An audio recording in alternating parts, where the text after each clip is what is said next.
Ah oui, effectivement. Les médias se réjouissent du fait que Trump est encore en train de faire une bêtise énorme. Ils considèrent que le type ne sait pas négocier du tout. Et il n'est pas à la hauteur d'un diplomate international. Pourquoi? Parce qu'il est en train de proposer d'annexer le Canada, de conquérir le Canada en tant que cinquième État. Il est en train de considérer le fait de intégrer le Groenland aux États-Unis, de récupérer le canal de Panama, que les Américains par ailleurs avaient construit au début, etc. Mais il part du fait de faire tout ceci sans respect du droit international, etc. Eh bien, ce qu'ils ne comprennent pas, c'est que Trump est avant tout un des plus grands négociateurs, sinon le meilleur négociateur qui existe. Et un négociateur ne va jamais entrer dans une discussion calmement. Il va toujours poser sa première offre tellement haut qu'il ne s'attend pas du tout à ce qu'elle soit même respectée, mais ça va obliger l'autre personne à faire une contre-offre qui va être élevée également. Et c'est exactement ce qui s'est passé avec le Canada. Le gouverneur de l'Ontario, qui est la province la plus importante du Canada, celle où il y a la capitale, Ottawa, mais également celle où il y a la plus grande ville, Toronto, le gouverneur de l'Ontario a déjà dit, ben non, il ne s'agit pas du tout d'être intégré par les États-Unis, etc.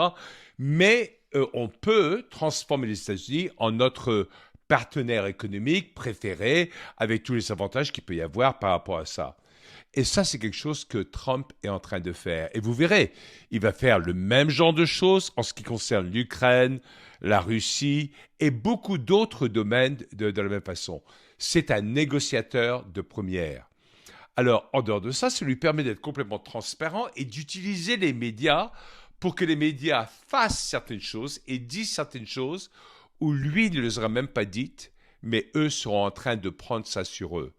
En fin de compte, il est en train d'utiliser les médias pour le bien des Américains, pour le bien de l'Amérique, pour le bien des négociations futures et de tout ce qui a besoin d'être fait. Parce que c'est comme ça que l'on mène vraiment un pays.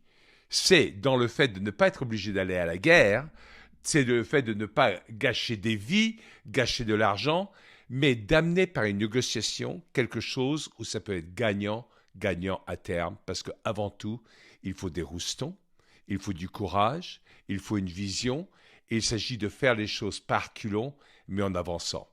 Alors, suivons de très près tout ce qui va se passer dans ce que Trump va faire sur ce plan-là, parce que je crois qu'on va voir un article extrêmement intéressant de persuasion et voire de présuasion. On en parlera davantage dans un avenir très proche.